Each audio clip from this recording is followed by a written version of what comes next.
I'm just, actually, I'm eating and getting ready for this evening. I'm going to go on the internet tonight, have a lot of fun with my friends. Maybe we'll get 20,000 people. You know, that's what it's about. You go out, sometimes you get 20,000, but most of the time, 8, 10,000 people, and that's usually 4 or 5,000 more than anyone else. Or more. I mean, I'm sure they can monitor it at chatterbait to see exactly what the numbers are. But, I see the numbers going across the little bar up there, and I could tell. And then there's so many people that show up that don't even, they're not even part of it. And that's really something right there. I mean, that's the ticket. And then, you got the people that are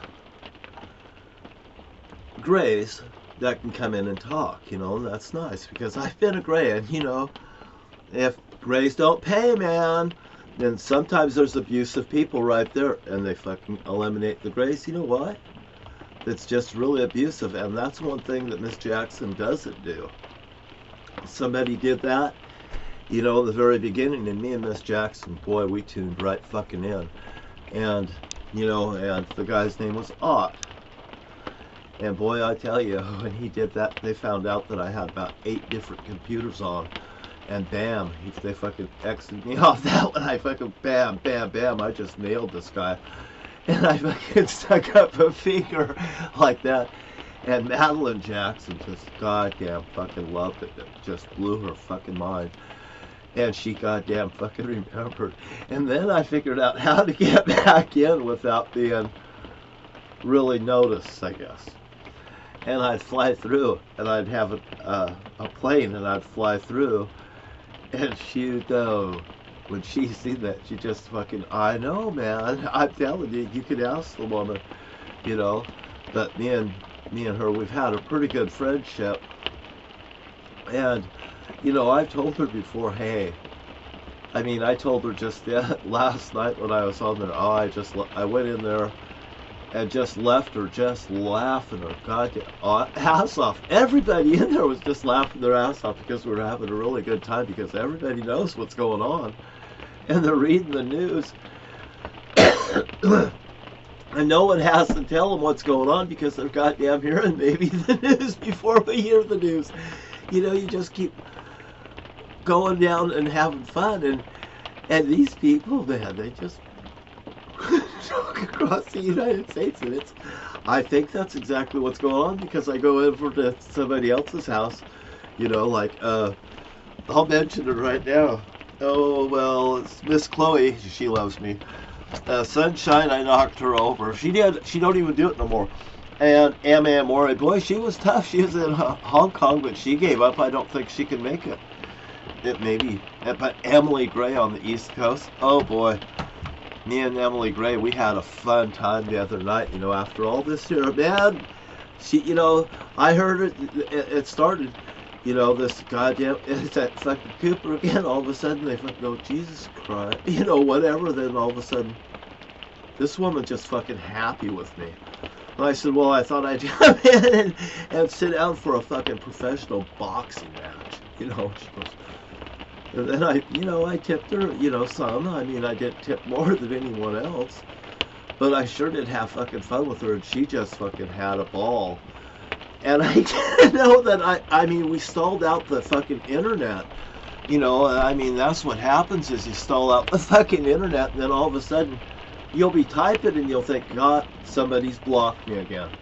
I was blocked.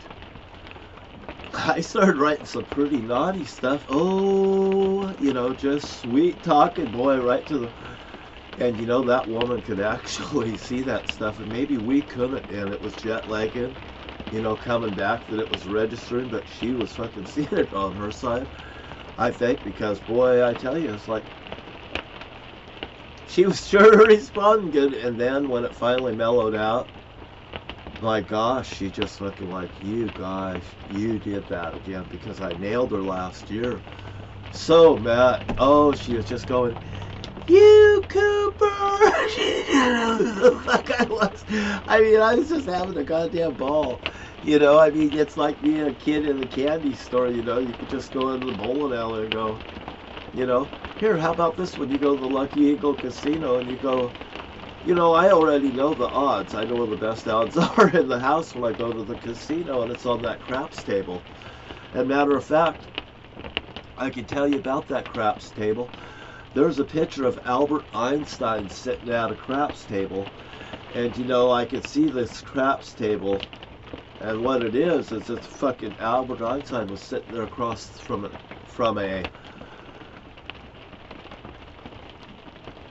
a casino table, a craps table. And you know what happened was, and I told Ernie about it, you know, I mean, I'm close with my brother-in-law. You know, I drew it out here. I mean, I fucking drew one from memory out here on this table that's behind the house. And I figured out, you know, what they were doing and when they were about ready to goddamn do it. I knew they were going to be doing it, and they're going to fucking nail it. 2024, you know, they fucking want to goddamn take this thing out. And, you know, I didn't know about the hijackers airplanes. I didn't know Donald Trump collected these things, his trophies. Just like my brother Jerry has beams in his house, just like the bowling alley in Morton, Washington, I guess, because he had to have those special built for his house, those beams. You know, I've never been in my brother's house, but I know my son's baseballs are in his fucking house. Because he stole those baseballs from my grandma's place when they ran us off down there. And you know what he did was, and I think I even mentioned it, I know there was a Griffey ball. And you know what? Years ago, he said, somebody asked me, a friend of mine, Pat Urian, he says, hey, he says, who's the next goddamn baseball card, you know, who's money, you know, like this. And I said, well, fuck, I don't know, but I sure do know people that do know. And I said, I'll go over and talk to these guys and I'll find out who, you know, did. Come out, Ken Griffey Jr. I never heard of the guy. I'm so busy, you know, but I know people. You know, so somebody just asked me, you know, hey, Ken, he, you know, bam, you know, he bought, I don't know how many, but I think it turned into 20 grand worth of fucking cards. You know, I mean, and this, it was this Michael's card shop up here and on the other side of Lacey, over there by Sizzler. And then you have this Mike Borvek that's down there in Lewis County. And boy, I'll tell you, Pat Slesher just hit this Mike Borvek for all this money. And you know, Pat Slesher got out of the card business, baseball cards. Yeah, and he sold it to Mike Borvek. And man, oh man, he fucking nailed Mike Borvek terribly. I mean, it was just like everybody goddamn knew that he got his premium price out of those goddamn cards. He's out of the market now, but he's keeping the gold and silver. Of course, he took all that money and he stuck it in, you know, wherever Pat, you know, Slesher does. And he's a businessman. He's right there on Tower Street. And I know his daughter, oh boy, me and his daughter used to run around as friends. Hey, I never kissed that woman, but I'll tell you what, man, me and Pat Slesher's daughter just used to fucking run around and have a little bit of fun together. We just see each other, you know, just fucking hit it off. You know, I knew her dad. I come in there, I look at stuff. I mean, I don't buy his stuff. It's expensive. I'm a cheap bastard, believe me. I'm a cheap bastard. You know, hey, I live off the grid. So anyway, so he nails them on that. And, you know, and Pat made all that fucking money. And off those cards, and I said, you know what, Pat, you know what you should do now? I just said, you're doing this. I said, you know, silver's at a really good price. I said, you know, Pat, now Mike Borvek, that goddamn fucking Yardbird's flooded. And, you know, his fucking card shop was just fucking blown. He lost all that fucking money. I mean, I bet he was just, I don't know, he may have had flood insurance. I don't know. But it was bad. Now Pat Urian, the guy that I said this baseball cards, and he got all those, and he even bought them from Mike Borvek. You know, I mean, this is how bad it got. But anyway, there was nothing wrong with buying a card for $2, $3, $1. You know, he bought every Griffey he could. And my son had one Griffey. You know, and I told Jerry, I said, Jerry, if I ever fucking get a Griffey, I said, I'll tell you what, you can have it. And I said, if you get Jim Abbott, the guy with the one arm, you know, that Jim Abbott's from like Texas or someplace, but he only has one arm. He's a Cy Young winner, champion, fucking one-arm guy. And this guy, you know, I said, if you get one, I'll tell you what, you can have all of them.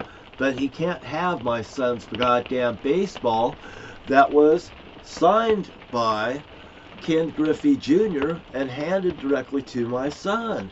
And that motherfucker stole it, and it's in his house. And that goddamn guy's a kleptomaniac. And that motherfucker stole one goddamn thing too fucking many. Just to let you know. I mean, hey, I'm setting up for tonight. I'm just having a good time. And I'm going to be seeing my friends soon. So, thank you for coming. And you know what? I'm just going to be cool.